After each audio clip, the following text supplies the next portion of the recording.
Well, welcome everyone to the first Doors Academy webinar, Is Fashion Week Dead?, where we will be talking about marketing your collection in a post-pandemic world. The aim of Doors Academy is to offer monthly complimentary online lectures on fashion business to help young and emerging designers to achieve their business goals. So our speakers for the first webinar are Siying, which is Creative Director at Private Policy.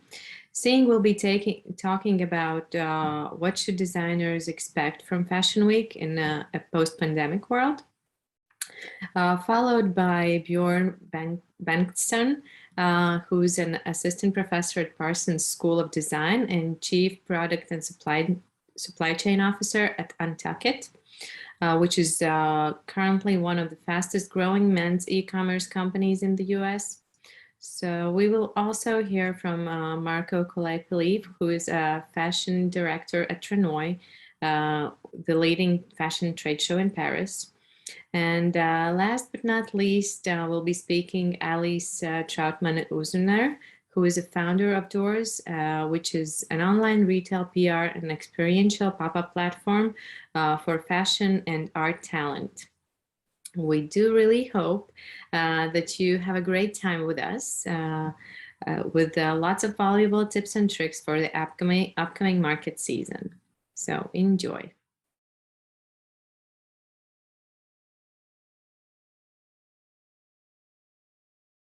I'm excited to have Siying, a creative designer, creative director from the brand Private Policy, here today for a Q&A session. And we're going to be talking about what designers expect from the Fashion Week in the post-pandemic world. You're probably going to talk from your perspective, right? So a little introduction. Private Policy is a New York-based brand, inclusive streetwear that has participated in New York Fashion Week since the first collection, which was in spring-summer 2017, right? And your collections are sold with some leading stockists such as Selfridges, Harvey Nichols, and regularly featured in leading fashion press. So that's quite impressive for a relatively young brand. So let's get to the questions. So how are you presenting your spring-summer 2022 collection? Yeah, for spring 22, this will be the first collection we're going to show as a runway in person after the whole year of quarantine. And we're very excited to really have this in-person experience. But at the same time, we really take away what we learned throughout quarantine to really showcase our collection with a wider audience online. So we're also going to live stream it. Wow, great. So you're going to hit both angles. You're going to be in person and online as well. Okay. Yeah. So, and why have you chosen to still have the physical runway show during New York Fashion Week? Like when the world is actually more or less shifting from offline to online?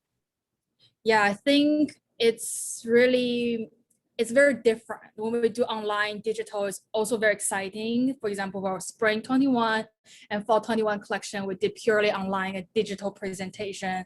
And we really were able to utilize new technology like 3D scanning and then play around with different kind of live stream and hosting like viewing parties, like at home, like Zoom, you know.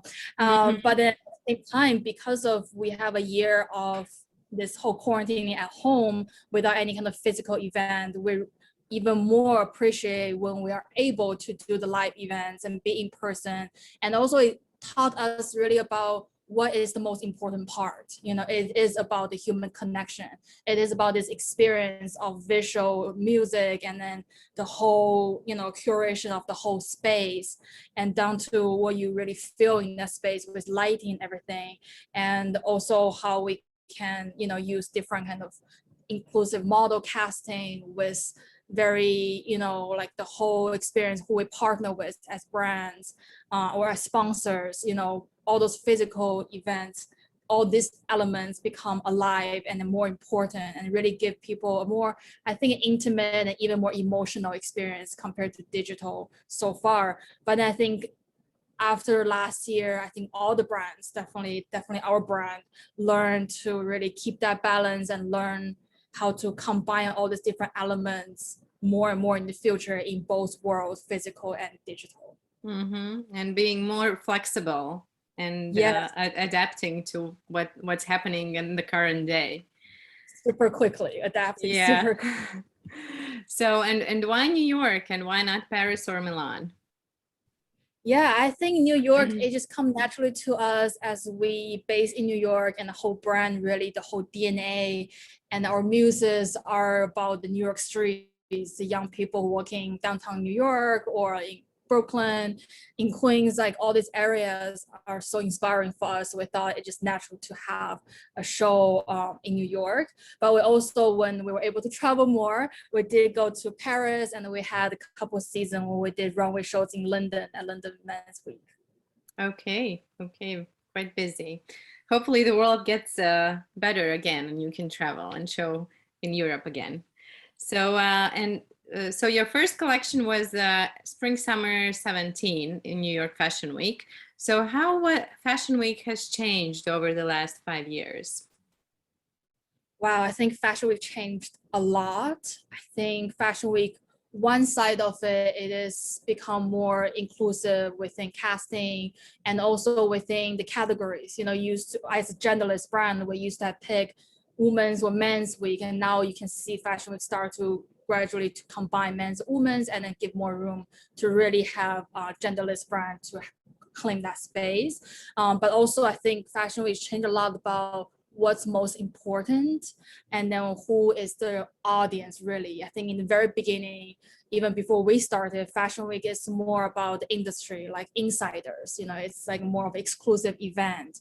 And then as we talk about like digital live streaming, or, you know, people can, more and more people can have access to see show images right after, like as the show happening, the images are coming up on website. All of that makes the Fashion Week audience much broader now. It's about the consumers who actually shop those items, about enthusiasts for fashion, about people who are just creative and see what is fashion world looks like. And then I think all of that make fashion and Fashion Week more and more open. And this year, I think too, you know, it's in a way like who get invited to the show, maybe somewhat because the capacity, it is in a way intimate, but still people are able to access Fashion Week very easily online, live stream, and feel part of it no matter where you are. You don't even have to be in New York physically. Yeah, that's true. And do you also consider New York Fashion Week as your PR and marketing tool, and why? Yeah, definitely. I think New York Fashion Week, it's a very crucial moment for our brand. It's really a moment where we can really kind of harness all that energy within the city itself, that the city, everybody's looking at fashion. And we thought, why not use this opportunity to showcase what the brand is about and really give people a full-on experience and really kind of express the brand and what the brand's about at this very like exciting moment. That's 1 week condensed, you know. And I think it's within PR, definitely we really are very careful about like who we invite and who we have cast onto the show, and then they all have their own personalities, not only on their own or popularities, but more so they're very aligned with what our brand is about, with our ideas of, you know, discussing social topics, about being very expressive of your own style.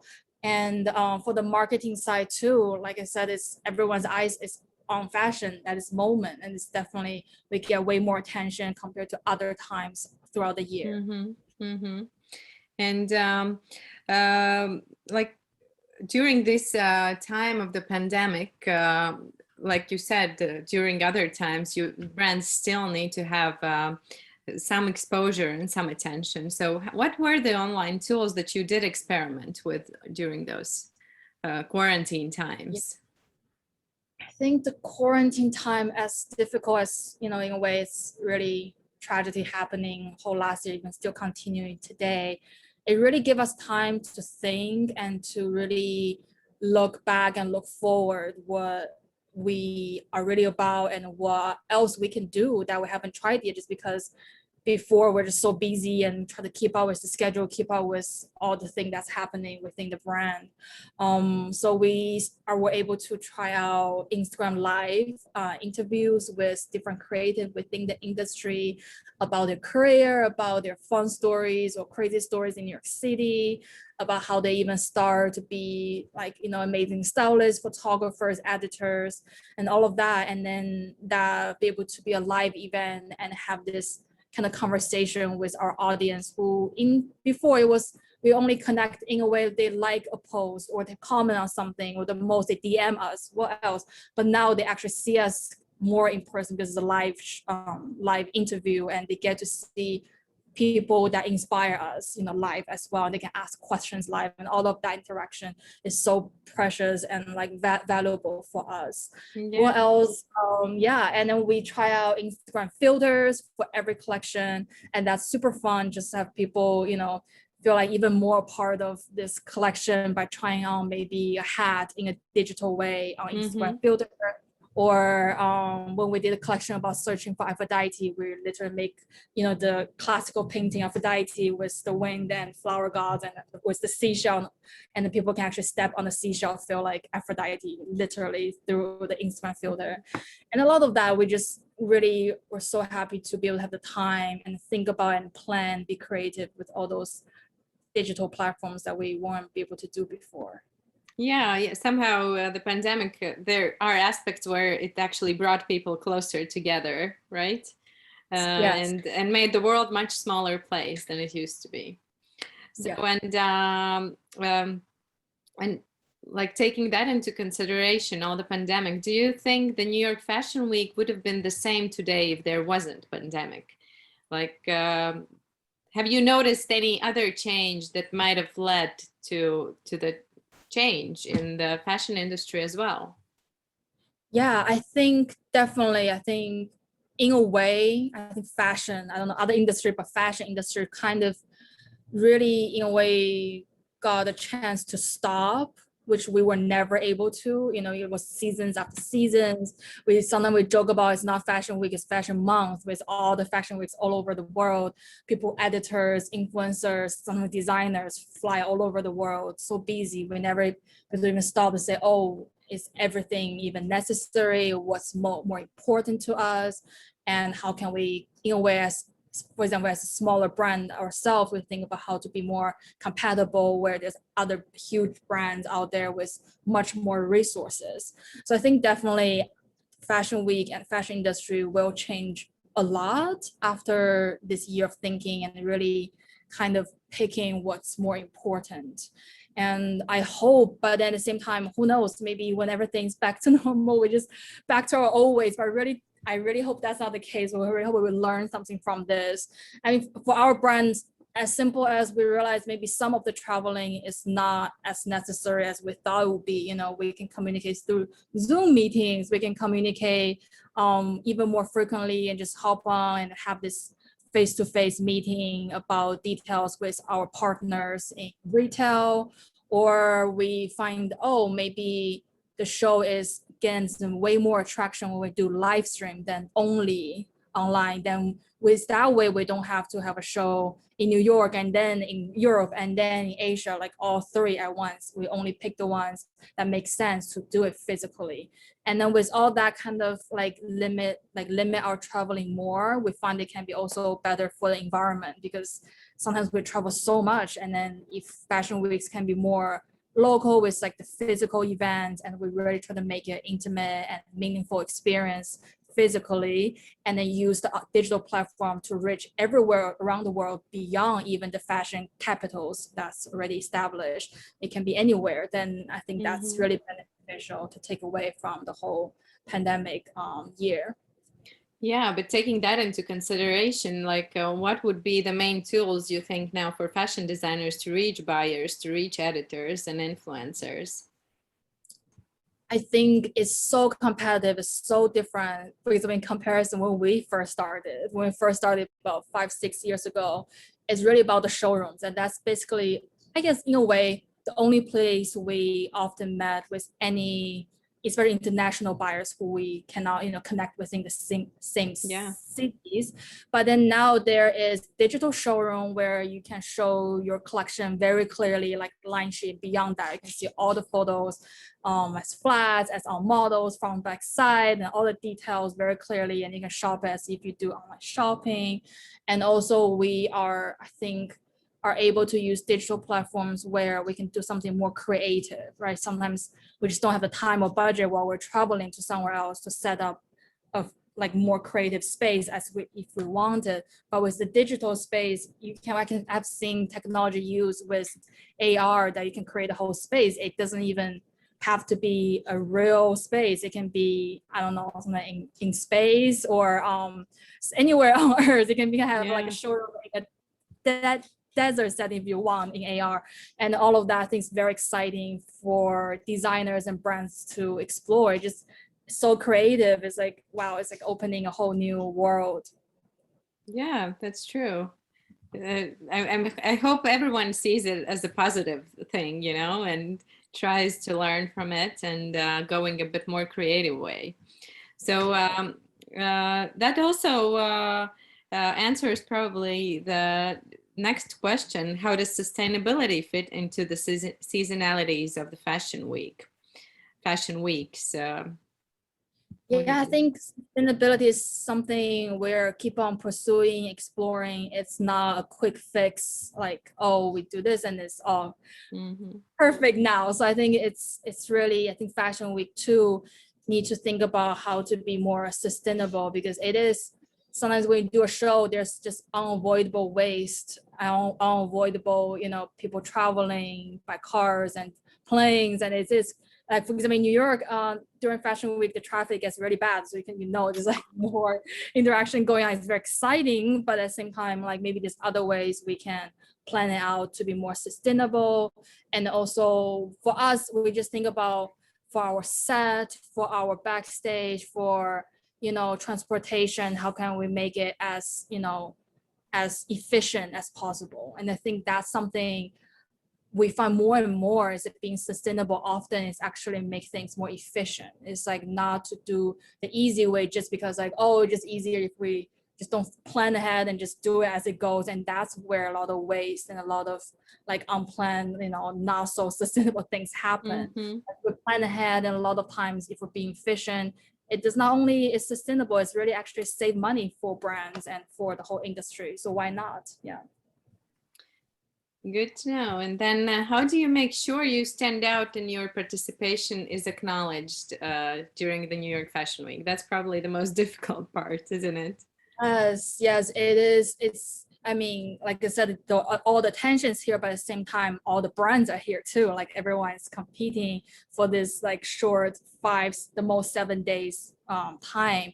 So it's very important, I think, from our experience, is really stay very true and very aligned with what our brand is about, what's unique about our brand that we bring for our audience that's different from other brands. So for us, it's really, besides the design, the creativity, the most important thing for us is the social topics that we're going to talk about for that season. And we really think very hard about how to bring that alive, right? And you'll see soon for the spring 22 collection, like we are really aligning not only like the music, the set design, but the sponsors and partners we have together, and also the cast and all of that. And then the styling, the pieces, design, everything will just align with everything. And also the before and after show events we're gonna have. And then with that, I think it just, since in a way it's almost like you think about individuals as a person, singular with a brand. When you show a strong personality, show something unique, then people will remember you, because they'll be like, oh, that's what you're known for and that's what you're trying to say, and it's clear and loud, then people will hear you. Yeah, well, I can't wait to see it. Unfortunately, I'm not going to be in New York, but I will make sure to join the live stream. Well, thank you, Siying, for joining me and talking about all this. I'm sure you will help a number of young and emerging designers. And all the best of luck to you in the New York Fashion Week, and keep in touch. Thank you so much. So happy to. Thank you. Thank you.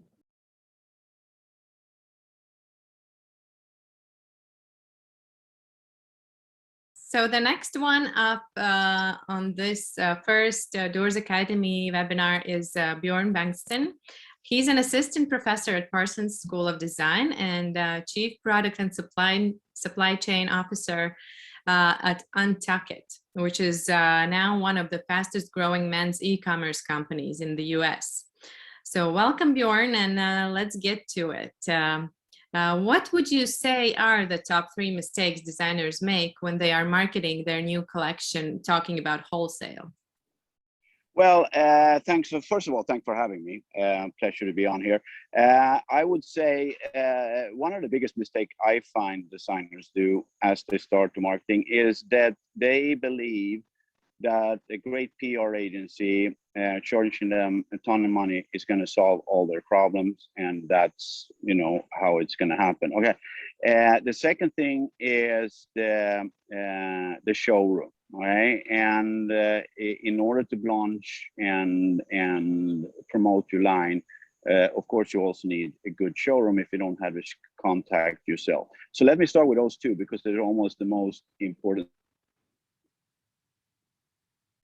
that can save you unless you have a story behind the brand. Today, it's not enough just to have a pretty collection that looks beautiful. There needs to be a story attached to the brand. There needs to be a reason for you to be. So before you start marketing, you really have to think a little bit, what is the messaging I'm going to put out there? What is the story about the brand? And I believe the more personal that is, the more successful you will be. So it's very important as you start to consider how to launch a brand, also figure out a little bit, okay, what is my pitch here? And the pitch cannot be 5 pages about yourself and why you started a line.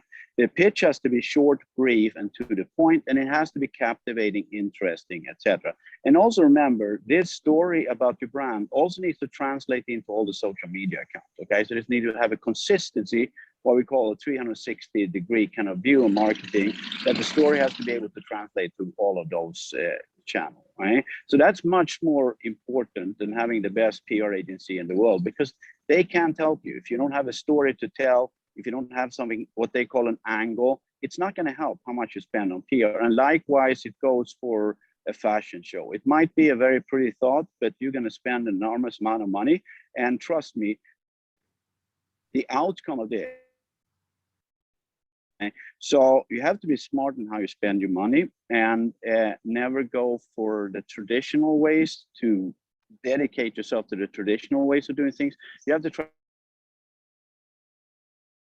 of going and getting to the buyers, because ultimately the people going to buy your collection is the buyers, right?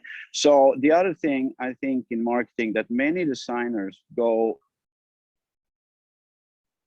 right? If you don't have good collateral, it's very hard to market yourself, because today you don't get personal interviews and personal presentations with buyers and showrooms and all the media contacts and everyone on that. Most of your marketing is going to be via email. And if you don't have good collateral prepared for your emails, and you have a good lookbook, for instance, and the lookbook is not just straight up studio shots of your looks one by one. Again, you have to have a story with a lookbook. You have to send together with a lookbook. You have to pitch your story and why, what I call your raison d'être, which is reason for being, right? Those things are very, very important, I think. All right. Yeah, you've touched base with the marketing materials a little bit, but what is the key element of marketing materials that designers should really invest their resources in, taking into consideration time and maybe some financial investments? Yeah, of course, as I mentioned, a good lookbook is everything. Okay, and because that is really what's going to help you get to the buyers. And by the way, you don't send a 45-page lookbook to the buyer. You send them a teaser lookbook, right, with your key looks and your story, etc. Because as you know, people don't spend a lot of money, don't spend a lot of time reading emails. So you have to make sure you have a very captivating kind of presentation what the brand is. If they're interested, then you can send them the entire lookbook. So this kind of teaser information is based, of course, on having good collateral, okay? And again, that's not just studio photo. It can be a little bit more lifestyle. it can be product close-ups, etc. And don't forget that you know, the idea is not just the look of your line, it's also who is your customer, and what is your customer going to use your clothes for? Are they going to work? Is it for the weekend, etc.? You have to give the buyers a reason to buy, and you do that by putting your clothes in some kind of context that they can relate to. Mm-hmm. So and, yeah, sorry, I interrupted you. Yeah, that's okay. And when designers are sending these teaser lookbooks, do they attach anything else? Is line sheet necessary for the first initial email to a buyer? No, the first thing is to show the menu, right, and get whet their appetite. And you have to figure out exactly what that is, because it's a little bit different from different brands. But of course, you need to. It's not only images, because it's also your story. And I wouldn't attach a line list if I don't know if the person on the other end is interested or not. But it starts with getting them interested in the brand. And if you get a positive response, and again, remember, it's not all about the collection. It's also, they will get back to you if they want to see price points. But that's a good thing, because it means you have incited some interest on their side. So you don't need to necessarily send prices. If you want to give some price points away to the buyers, fine, do it. But I wouldn't send too many looks. And that's very difficult for designers many times, because they're in love with everything they do. They have 60 looks and they want to sell each and every look, because each and every look is important. But if they curate themselves a presentation, they should ask someone who has some experience in it, say, listen, can you curate 5 looks for me that I want to send to buyers in order to solicit their interest in setting up an appointment and see the line. So you have to think a little bit creatively how you do those emails. Embedded PDF in the email, or you want to send them attachments. Usually I prefer really to get a one-page email that's embedded, so I don't need to open attachments, with some kind of personal note to them. So it's very easy to read, very easy to understand. Because remember, all you want to do is get their interest. All you want to do is to get a reply on the email, nothing else. That's the first accomplishment. They return your email and they're interested. Right? That's the objective of the first email. Then you have them on the hook. Now you can start to slowly feed them more information. But the first intent is just to get their attention. Mm-hmm. All right. And then there's also, maybe you can, do you have this checklist for designers to take into consideration, like when they're finishing their collection and preparing for the market season? What would be like? When they're preparing, of course, number one, find a great showroom as yours, for instance. All right, you need to have a good environment for your clothes, and don't start that just when your clothes are ready, because that's a process that might take some time. You need somewhere to place your collection where buyers can come and see your collection. All right, so that they can buy. That is very easy to understand, prefer the images of all the garments, price points, delivery, and all those essential information. As you know, when you work in a showroom, you need to have a line list, because that's the memory nodes for whoever's going to look at the line, whether it be an editor or it's going to be a buyer. They need to have a good kind of, how should I say, they need to have something to remember you by. So the line list, I say, you can have a black and white line list, but not if you're a new designer. You have to have a kind of an attractive line list, because the buyers come to your showroom, they look at the line, they love something, they circle it. But if there's an image of the garment, you have created a better memory picture for them, which is important, I think, for new designers. Okay? Then, of course, I think it's extremely important.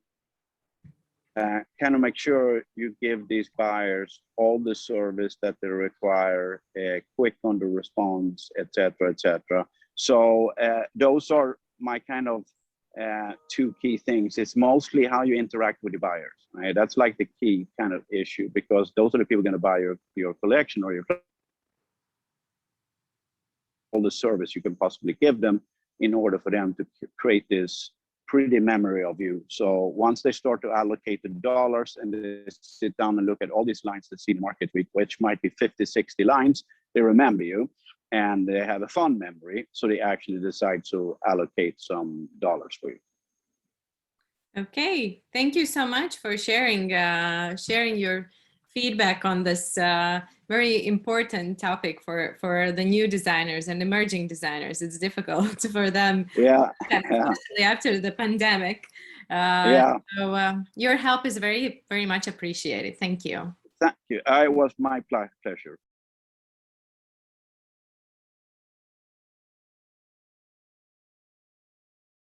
So up next is Marco, and he's a fashion director of TRANOＩ, the leading fashion trade show in Paris. And on this Q&A with Marco, we will be talking about the new challenges of the fashion industry and reaching buyers in a digital world. So Marco, with the pandemic, the whole scheme on working with buyers has changed, and designers are left wondering how to reach them, how to reach the buyers. And is wholesale still a thing? What would you say? So first of all, hi everyone. I'm very happy to be here. I thank you guys from DOORS for welcoming me. Yes, of course, since I would say since March 2020, everything changed so fast, right? I think what I saw, especially between the American, European, and Asian buyers and designers, we used to have three completely different worlds, and thanks to this pandemic period, everyone now was at the same level. So it's true that designers had to learn how to present a collection, how to show the new pieces of the season, but also for the buyers was something very important to learn. And I think was something very positive, I would say. First of all, because buyers now, when they see a product, they need to understand how I can sell this piece on my e-store, because almost all of them now have an e-store. So they really make the difference between the product they can sell in the stores and also online. But of course, some key, I wouldn't say that the facts for a buyer to discover new design and change, I think it just accelerated everything. Of course, it was important before to have a nice image, but now is more important than ever, right? And it's true that also now buyers, before they start buying a new collection and new designers, they check your Instagram account or social media account to see how many followers, the kind of image. They need all this kind of information very, very quickly, because also the final consumer is changing a lot. Talking about the wholesale, I won't say that wholesale changed, and wholesale is a real way to make volume and really build a company. I know a lot of brands that are just starting, and they're starting with direct to consumer, which is great, because I think also push out our wholesale actors to do it differently and be stronger. But it's true that wholesale makes volume, and this is the only way where the designers can expand the company, can expand the team, only through this volume. Because of course you work in a certain way on the direct to consumer, but wholesale is still very important for the name, and for several things that are important also for the production. Yes, true. Like, how did Paris Fashion Week and TRANOＩ carry out the 2 seasons that everything was mostly digital? How did you do that? Oh my God, I remember I was traveling. I was in Milan during Fashion Week, and one day after they announced the lockdown in Italy, and we were in Paris, like, okay, it would never happen here in Paris. It's only Italian thing, right? But at the end, we know how it ends. So starting from this, we want to change something, and also, as I said before, from our side to accelerate things, and we really pushed also the digital section from our side. So we launched TRANOI Link in September 2020. So we created this project very, very quickly. but we wanted to create the same, I would say the same goal that we have in a trade show, also digitally. So we create this platform where buyers can discover new designers through the product. So you won't see a designer's list, you will see products, and then the buyer can discover the collection, the full collection. We changed this very, very quickly, and I'm sure you know that to launch a digital project in less than 6 months, it's quite mission impossible, but we did it. We still have, of course, things to improve, and that's super exciting, but that's something that it was very important. The same thing was for Paris. As you may know, we are the official partner, trade show partner of Paris Fashion Week. We signed a partnership with Fédération de la Haute Couture et de la Mode, and we did our first trade show last June with men's and pre-collection. We had about 40 designers, and it was very important for us to be back with the physical event in order to introduce our designers and meet again the buyers and all the professional fashion actors. But we also keep the digital section. So that's why now, since last June, but also for the next event at the end of the month from September 30th to October 3rd at Palais Tokyo, we'll have a live streaming area because we know there are still some buyers that cannot travel. We know Asian buyers will be complicated. American is not clear yet.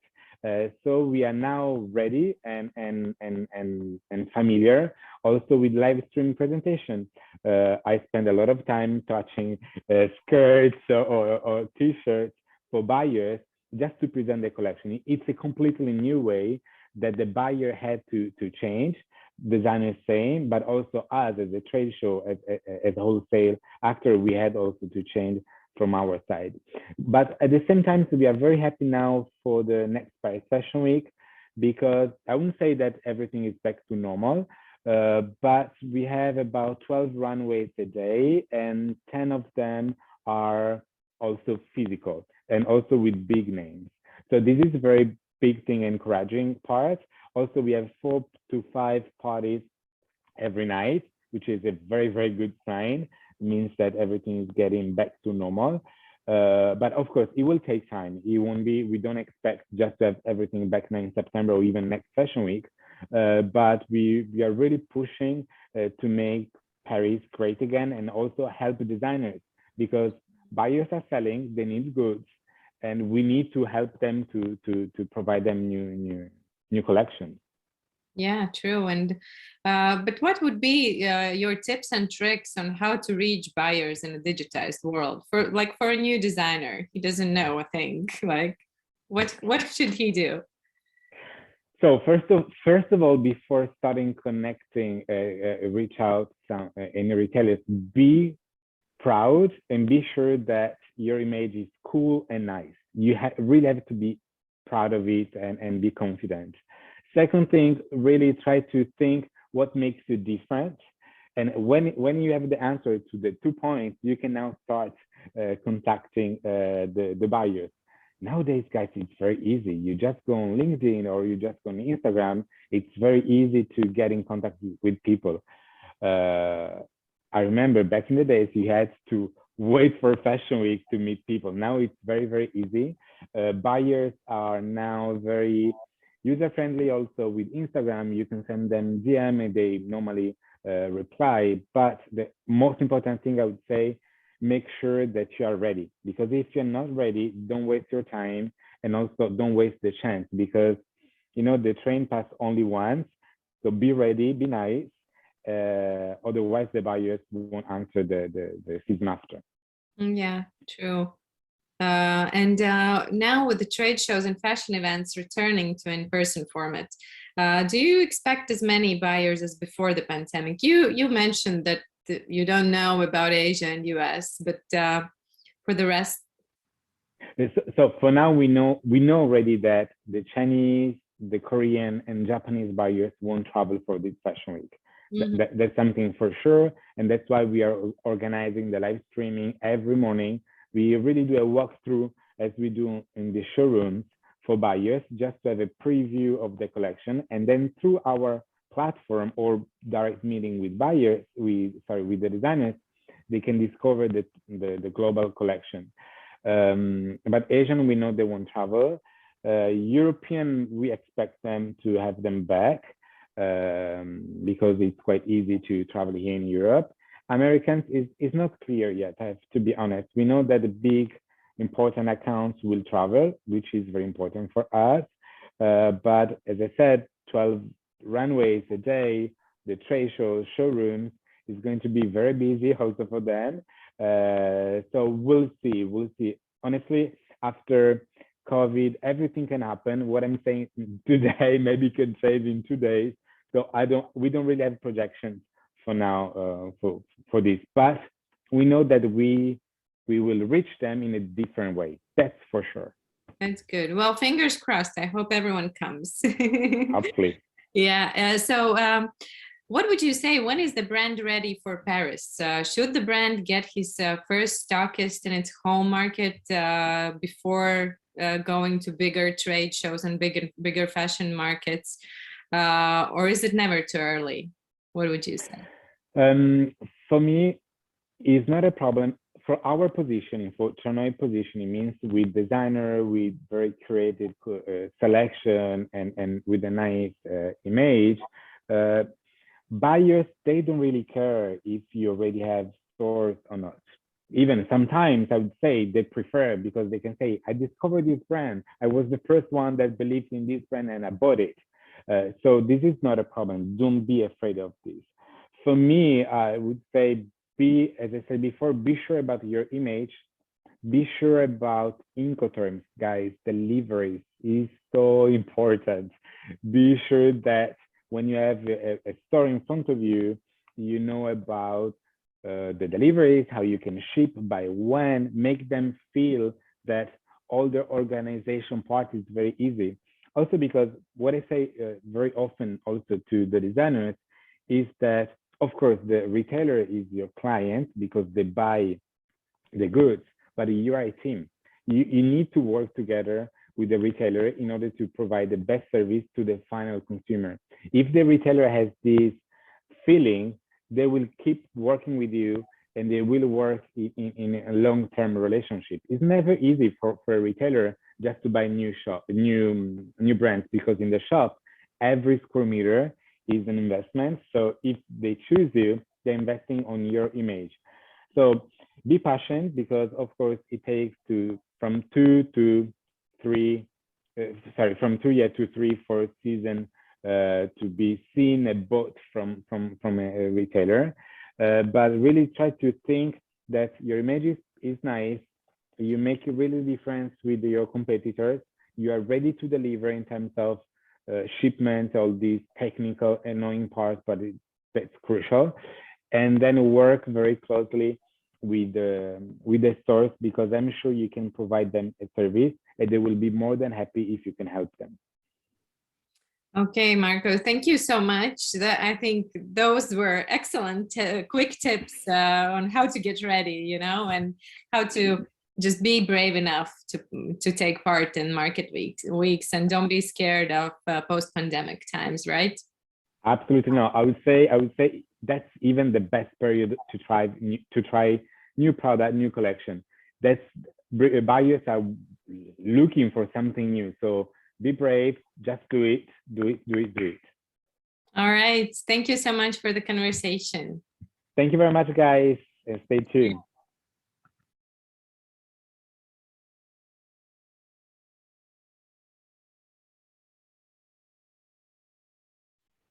Hi, my name is Alise Trautmane-Uzuner, and I'm founder of DOORS, online retail, PR, and experiential pop-up platform based in New York, representing independent designers, cult niche brands, and emerging exciting artists. I'm here to talk on the topic of reinventing modus operandi. So let me start by asking a simple question. What do the following brands have in common? Disney, Microsoft, Instagram, DOORS. Well, the answer is that they were all born during the recession. So the longest economic expansion in American history was officially over in February 2020, and our last over the last 18 months, we have seen a wave of bankruptcies and closures, and many of the companies have tried to stay the same, got chewed up and spat out, whereas many companies, for quite contrary, that reinvented themselves are actually doing quite well. So whatever business you had before COVID, it will look different on the other side of this event. So it's very important for us to understand that changes that fashion industry is going through, changes that fashion industry is facing, and which are the temporary issues and which are changes here to stay. Why it's necessary to understand is because we need to adjust our business models to stay competitive and relevant in today's world. So first and foremost, plummeting sales. Very straightforward. We saw restrictions taking place in all over the world, and restrictions forced all non-essential businesses to close for a number of months, and in the United States for almost 3 months, no sales were taking place in brick and mortar, and obviously that is a temporary thing, and we see now in New York that brick and mortar is open and trading, and actually Doors is launching their our own pop-up in Soho, in Prime Soho this week, and very excited. By the way, if you're in Soho, stop by our pop-up, and we'll have more than 40 designers, 20 artists, 10 plus beauty brands. Super interesting concept. So brick and mortar reopened. Decline in online sales, yes. Obviously, fashion sales plummeted, especially in the height of pandemic. But that is something that has rebounded back, and we see, especially for certain categories like streetwear, like casual wear, that has even reached the not only reached the pre-COVID, but even ahead of 2019. So especially like subcategories as sport, lifestyle, footwear, knit shirts, shorts, and of course there are even like new concepts have born, like Zoom dressing, and we saw like a tremendous increase in accessories like headbands and fashion jewelry and so forth. So there have been both the short-term trends as well as and as well as some changes in how we shop and for what we shop.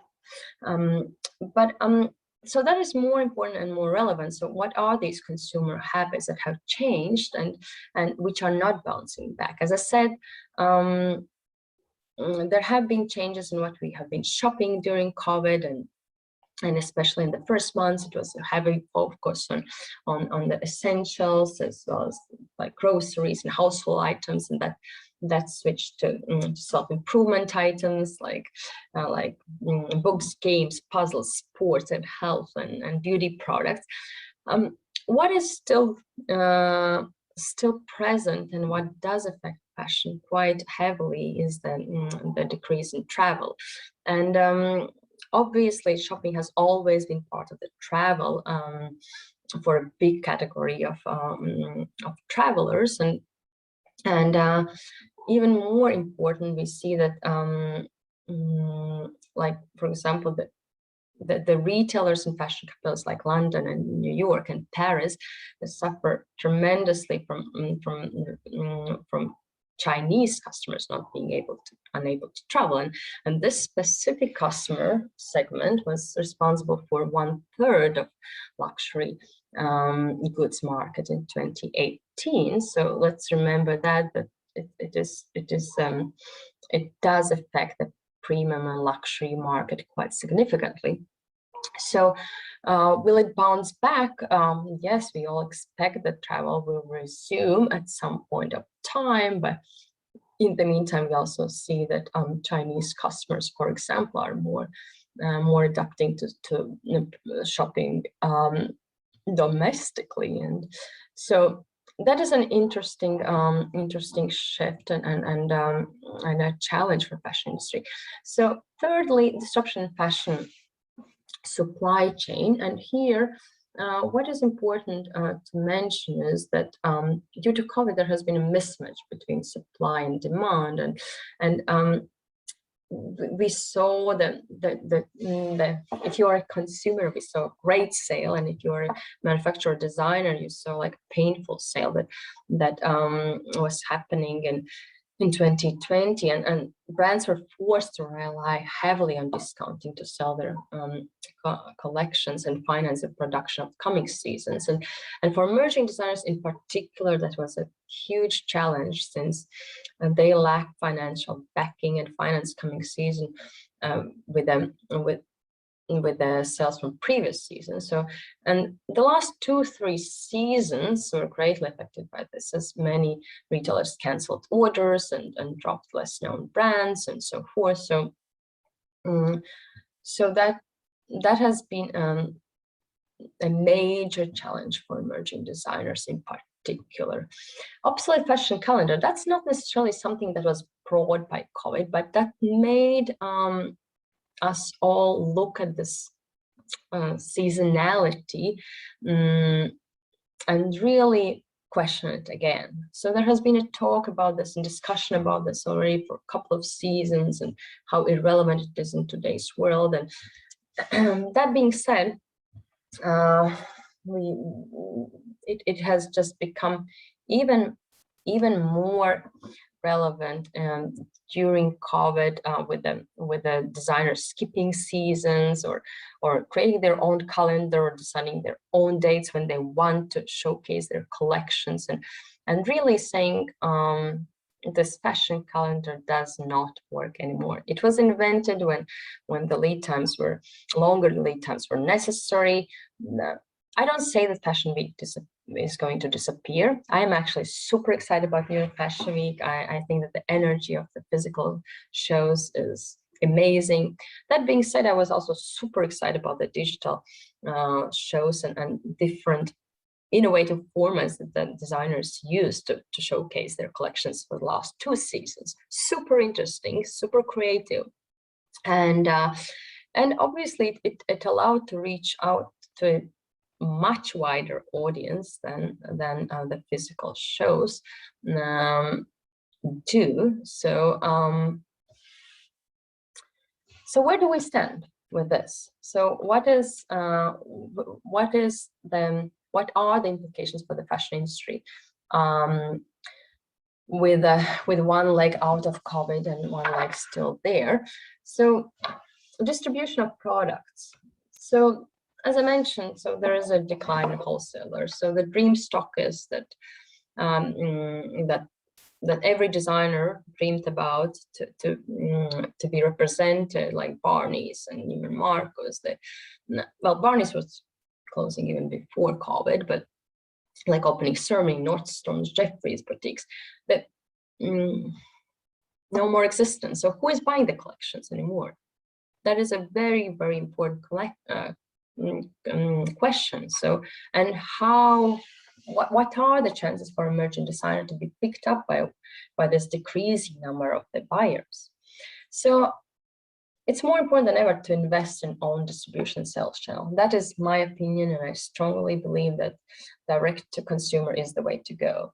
And whether it's via traditional retail, like activations like pop-ups, or e-commerce, whether again like in more traditional view via website, e-commerce website, or social media as a selling channel. But direct consumer is the way to go for the designers, in my opinion.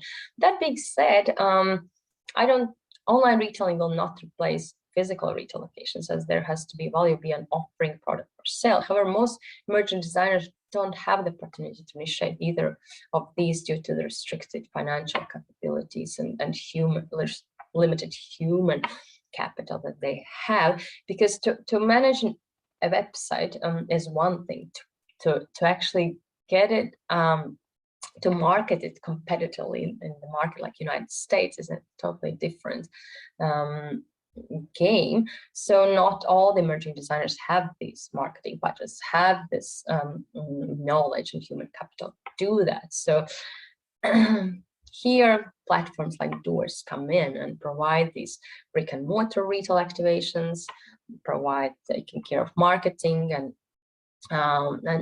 ensuring that online presence and reaching to the customer, the relevant customer in the United States. Digitized performance. So digital technology is showing a lot of promise, and I'm a huge fan of, as I said, of the digital formats of presenting the collections. There's a room for innovation, and then we have seen some super interesting ways then the collections can be presented last 2-3 seasons. Online showrooms, both for buying as well as for PR. Again, like at DOORS, we have our own PR showroom in Soho for daily pools for stylists and bloggers, but we also have a digital PR showroom. So to make sure that it's just one click away for a stylist to pull the PR samples from the designers and get that delivered quickly to the shoot or to their venue or to their studio. On-demand model, so that goes back with the seasonality and this obsolete calendars that the fashion has been following, and as a result of realigning the fashion calendar with the yearly seasons, brands would produce less and they would produce closer to the time. And as I said, this is it's just, I mean, this one size fits all mentality just doesn't work in our world. And let's be clear, half of the planet lives with a different season, right? So I truly believe that these regular drops and seasonless small regular drops of new merchandise could be the right approach to tackle the constant issues of overstocking and discounting. And there's a way many emerging designers have been operating for years. So as I said, this is not something that COVID brought, but I do believe that this is something that COVID just reinforced as a right way of operation. And again, designers and brands have to adjust the way they operate to make sure they can do that. But if they do manage to make the changes, for example, like produce more locally, have the quicker turnaround times and so forth, then that could increase efficiency and decrease the waste fashion industry creates tremendously. So where do we stand with all this? Actually, in my opinion, we have the opportunity to create a more sustainable industry, creatively, financially, environmentally, and socially. This is a great opportunity for fashion industry to make the changes long due. Let me finish with this one number, 1.46 million. So what does it stand for? There's a number of new business applications that were filed in third quarter 2020, and that was an all-time high. And industry experts say that the steep surge may be due to delayed processing of a backlog of applications and the e-commerce boom, which spurred many to start online businesses. But we have to understand that many of these companies could be the new Disneys and Microsofts and Instagrams of the world, and they are born in a time of change and reinvention.